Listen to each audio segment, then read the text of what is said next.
When my brother and I were kids, we would often dress up in random clothes and pretend to be superheroes.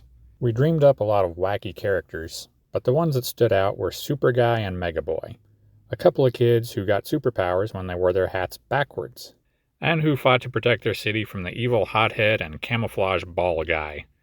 He wore camo and carried a big ball for some reason. Anyway, as time went by, we started drawing comics about our imaginary adventures and developing a whole universe around our characters. We had our own MCU before the MCU was even a thing. Or at least that's how it felt at the time. As we got older, it became a dream of mine to create a 3D, open-world Super Guy and Mega Boy game, in the same vein as the Spider-Man movie games.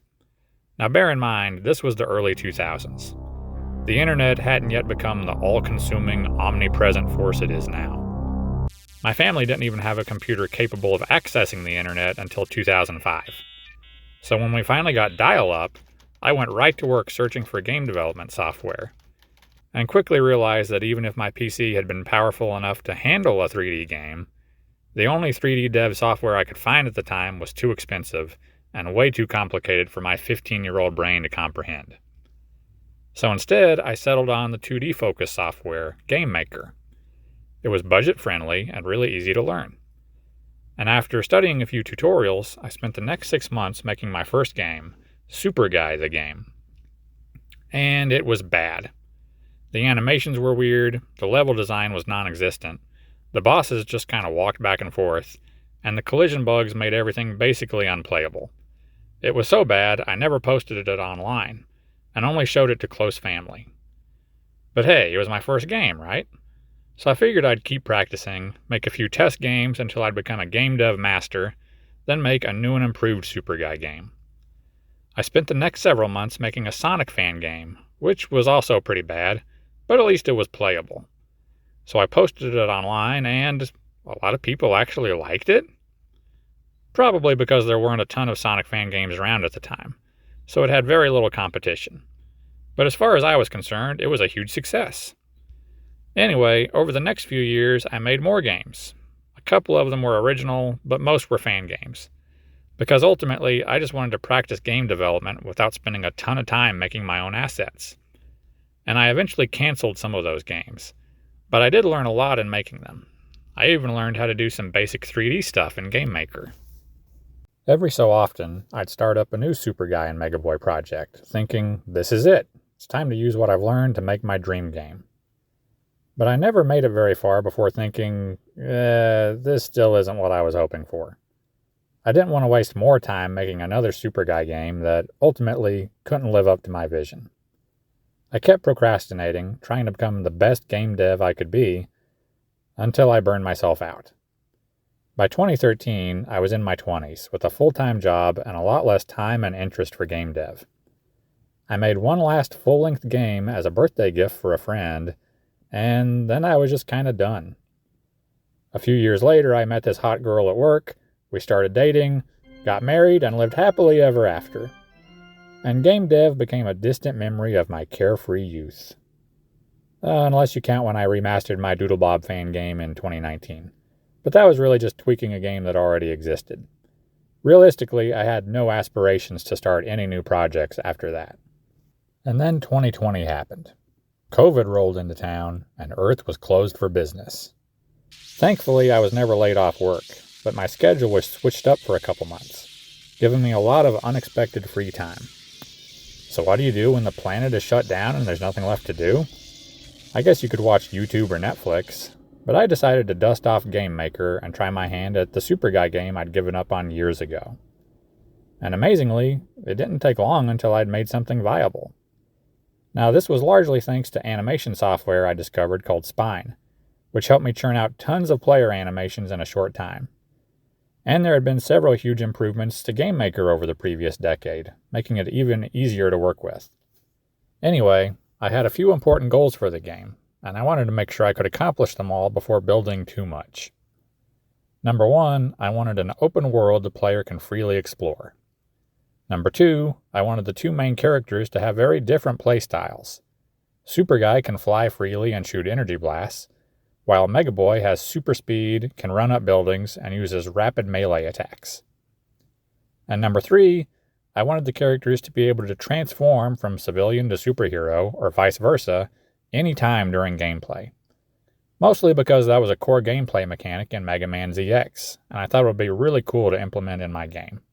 Within a couple months, I'd made something that checked all my boxes, and I thought I was finally going to finish the game I'd envisioned since I was a kid.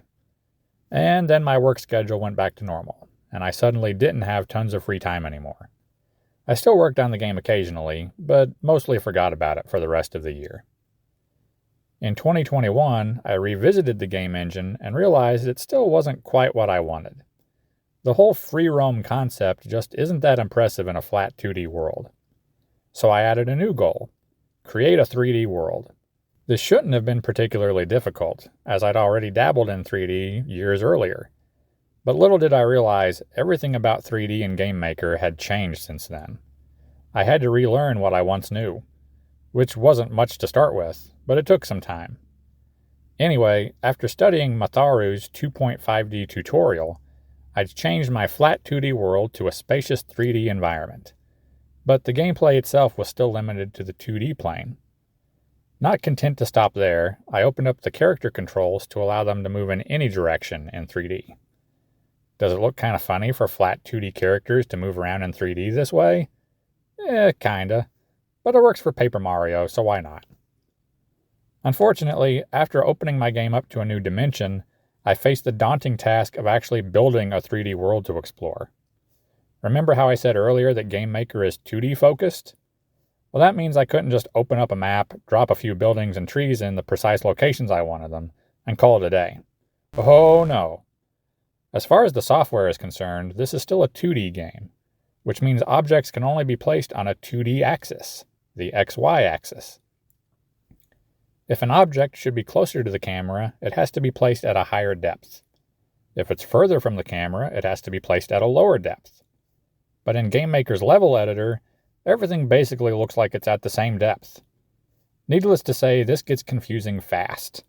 Additionally, 3D objects only have depth if you tell GameMaker to give them depth. So every last building has to have a special code saying, this building has a depth of 30 layers, or something to that effect. But most annoyingly, this screws with the entire movement system I built up to this point. I programmed the player to stop when he touches a solid object, like the side of a building. This made sense in 2D, but in 3D, the player doesn't know the difference between this building that's close to the camera and this one way in the distance. So I proceeded to spend months fundamentally rebuilding my movement engine to account for the varying depths of every object in the world. It was a huge pain, but I eventually accomplished this, with a few glitches here and there, but I'd fix those later. Aside from that, I put together some music and sound effects for the game, and that's really all I accomplished for the year. Partially because I participated in a few 48-hour game jams the same year, which were fun, but left me pretty drained and needing time away from game dev each time. Not to mention, I generally pause all game development for the last few months of each year, because once the holiday season hits, I just don't have time anymore. In 2022, I got serious and built a 3D overworld, or at least the main overworld. But I hit a new snag. Buildings were tedious enough to create, and they were basically just big cubes. But how on earth could I add other environmental objects, like trees and vehicles, without driving myself insane? So I took a bit of a shortcut. Rather than painfully code every polygon of these objects from scratch, I just took flat 2D sprites and stacked them to appear 3D. Here's a mock-up in Blender to show what I mean. They look weird from an angle, but because the game's camera is always facing the same direction, I could achieve the effect without any visual weirdness. Unless you look too closely. Now this did lead to some performance issues, because it forced the game to draw every vehicle and tree sprite times like 50. But with a lot of tweaking, I made it work. With the overworld out of the way, I then built the insides of the important buildings you can visit in the area, like Super Guy's home, the hat store, and the grocery store. And I may have gone a little overboard with the grocery store. Each aisle is filled with pallets holding unique products, and for the sake of immersion, I made textures for over 100 unique products throughout the store. That took a while, but I love the result. With that out of the way, I threw in NPCs, which are randomized and dropped all over the place thanks to a few simple scripts, saving me the trouble of painstakingly designing hundreds of unique characters and planting them in specific areas. I also added some villainous thugs who are programmed to chase down and shoot at the player if within range. I wanted to keep the heads-up display clean, so I opted not to display a health bar. Instead, as the player takes damage, the edges of the screen glow more and more red, and the sound of the world is replaced with a louder and louder heartbeat. I realized the players felt way too slow, so I roughly doubled their movement speed. This inadvertently caused some weird glitches when wall running as Mega Boy, but I thought it was a worthy trade-off at the time. Flying too high as Super Guy briefly knocks him unconscious, but he wakes up before hitting the ground. This led me to realize there should probably be a penalty if the player does hit the ground after falling from a great height, so I added fall damage. Mega Boy's melee attacks required too much precision, so I added energy waves that are thrown with each punch, widening his attack range. It became clear that, when facing large groups of enemies, the player needed some kind of defensive capabilities in addition to their offensive attacks. So I gave them the ability to shield themselves. They could also daze enemies by running or boosting past them at close range.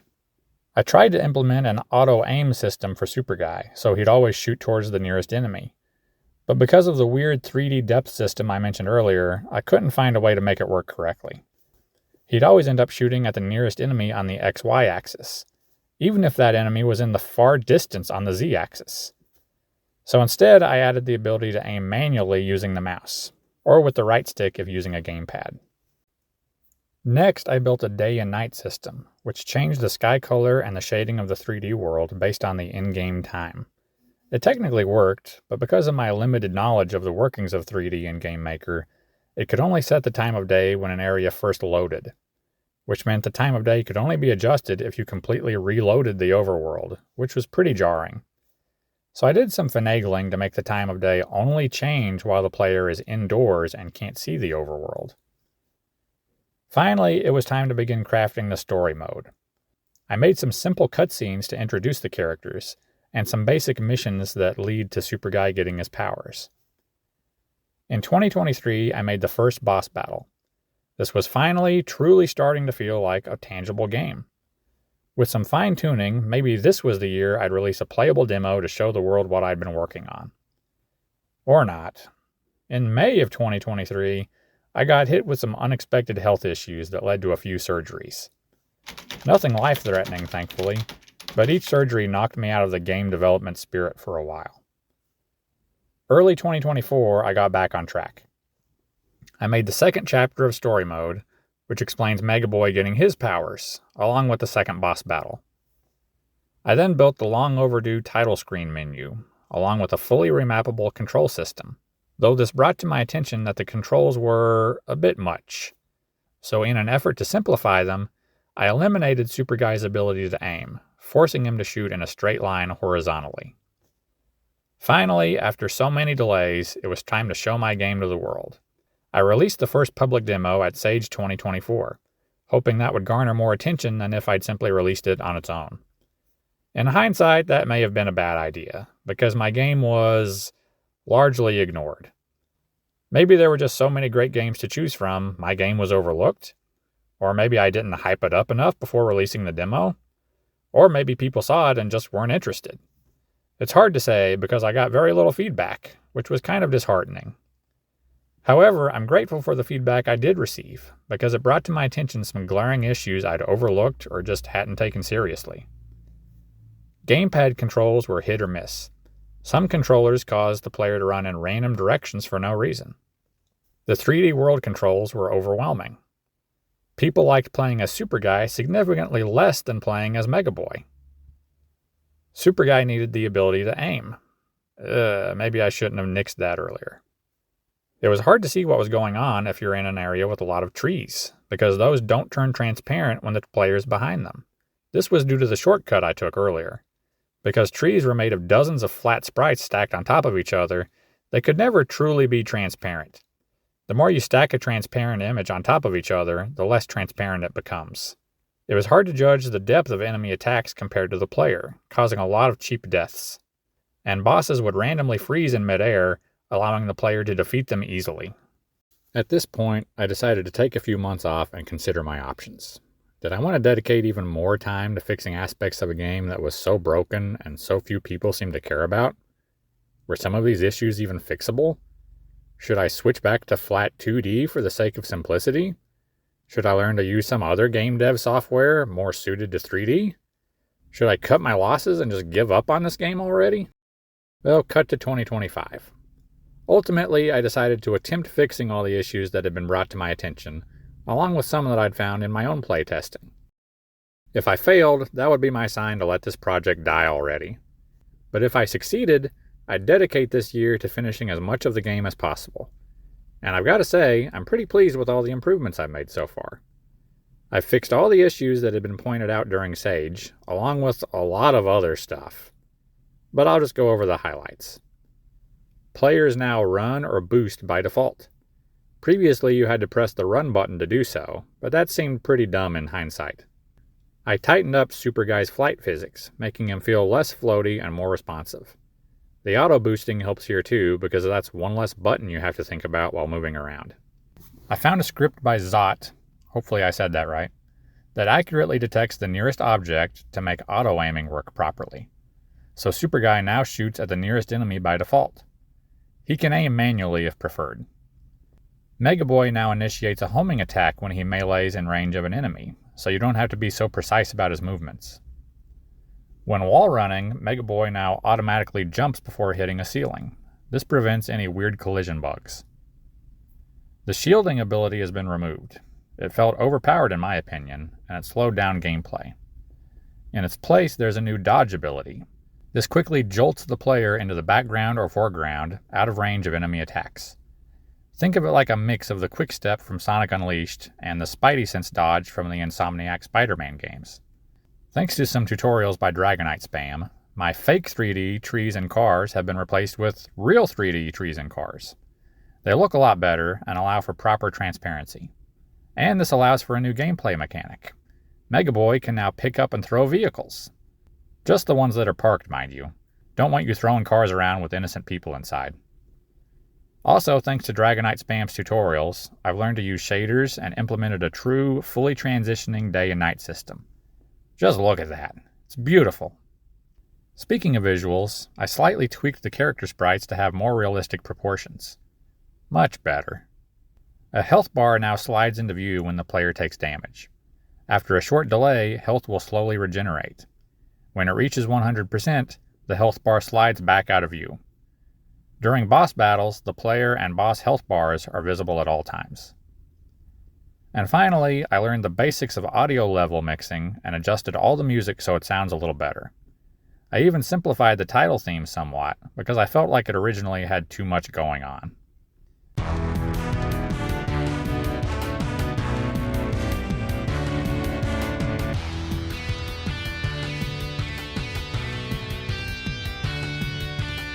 And now you're all caught up.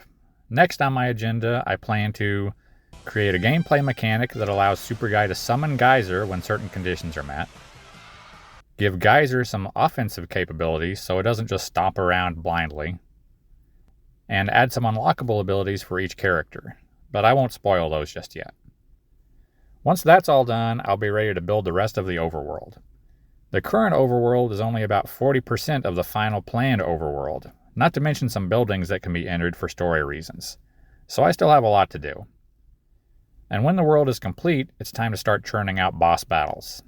As it stands, I have plans for at least 20 bosses with short missions and cutscenes in between, but we'll see how reasonable that plan is when the time comes.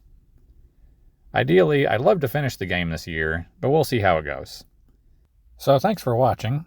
I'll try to do some more devlogs in the future, but don't worry, they'll be a lot shorter than this one. Remember to like and subscribe, or don't. It's your life. I don't care.